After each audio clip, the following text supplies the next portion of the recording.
बिस्मिल्लाहिर्रहमानिर्रहीम। अस्सलाम वालेकुम दोस्तों। आज आपके सामने एक और अच्छी सी एक वीडियो के साथ हाज़िर हूँ और उस वीडियो का नाम है एलर्जिक रिनाइटिस क्या है और इससे बचाव कैसे मुमकिन है। एलर्जिक रिनाइटिस बेसिकली एक ऐसी बीमारी है जो कि जिस तरह से नाम से ज़ाहिर है कि एलर्जी की वजह से होती है और ये नेज़ल लाइनिंग जो हमारी नोज़ के अंदर है उसके अंदर सूजन हो जाती है और ओवर रिएक्शन बेसिकली होता ये है कि ये इम्यून सिस्टम का ओवर रिएक्शन है जो कि मुख्तलिफ़ किस्म के एलर्जेंस के अगेंस्ट होता है। अच्छा, अब एलर्जेंस क्या होते हैं? एलर्जेंस बेसिकली वो छोटे छोटे पार्टिकल्स हैं जो कि हमारा इम्यून सिस्टम समझता है कि वो हमारे जिस्म के लिए नुकसानदेह हैं।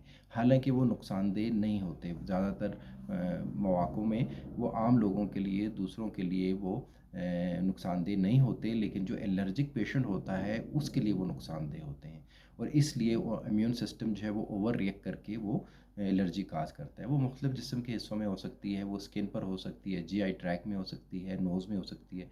जब नोज़ में हो तो उसको हम फिर ये कहते हैं कि ये एलर्जिक रिनाइटिस है।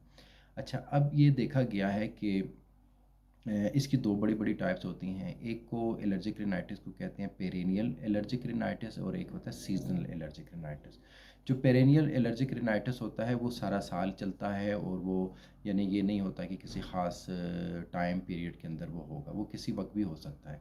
जबकि सीज़नल एलर्जिक रिनाइटिस जो है वो पूरा साल नहीं होता, वो कुछ ख़ास सीज़न होते हैं और ख़ास तौर पर वो सीज़न होते हैं जो कि मार्च अप्रैल का टाइम होता है जिसमें पोलन ज़्यादा जिन जिन दिनों में पोलन ज़्यादा होते हैं तो उसमें एलर्जिक रिनाइटिस भी ज़्यादा होता है।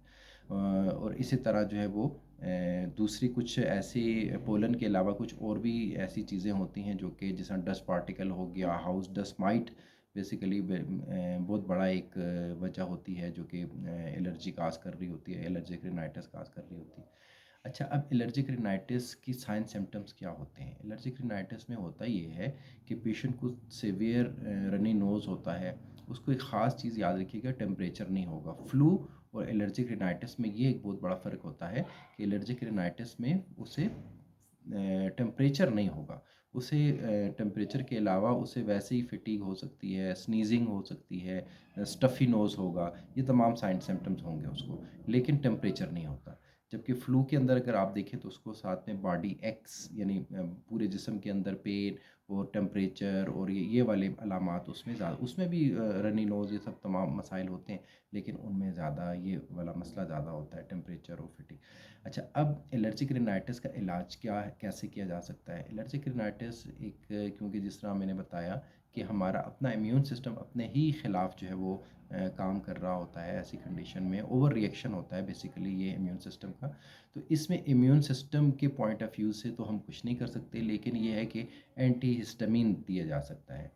इम्यूनोथेरापी भी होती है, कुछ डॉक्टर्स जो हैं कुछ जगहों के ऊपर इम्यूनोथेरापी भी किया जाती है, लेकिन वो बहुत ही लेंथी एक कह लें कि एक ट्रीटमेंट होती है और आम तौर पर कुछ पेशेंट में वो सक्सेसफुल होती भी नहीं है। लेकिन ज़्यादातर केसेस के अंदर क्या होता है कि जो लोकल कॉर्टिकोस्टेरॉइड्स यूज़ होते हैं, जैसे नेज़ल स्प्रे हो गए, इसी तरह एंटीहिस्टामिन सबसे ज़्यादा यूज़ होते हैं, तो उससे पेशेंट को आराम आ जाता है। एक सबसे ज़बरदस्त टिप एलर्जिक रिनाइटिस के पेशेंट्स के लिए ये है कि जिन पेशेंट्स को एलर्जिक रिनाइटिस हो वो अपने जो है वो प्रिकॉशनरी मेजर के तौर पर पहले से ही एंटीहिस्टामिन ले लें। एंटीहिस्टामिन बहुत सारी नामों से आती हैं, लेकिन वो एंटीहिस्टामिन जैसा लोराटाडीन हो गया, इसी तरह जो है वो लिवोसिट्राज़ीन हो गया, वो ऐसी एंटीहिस्टामिन है जिनके थोड़ा सेडेशन जो है वो थोड़ी कम है, वरना ज़्यादातर जितने भी एंटीहिस्टामिन हैं उनके सेडेशन के चांसेस ज़्यादा होते हैं। तो ये कुछ मालूमात थी, मैंने कहा आपसे शेयर कर दूँ।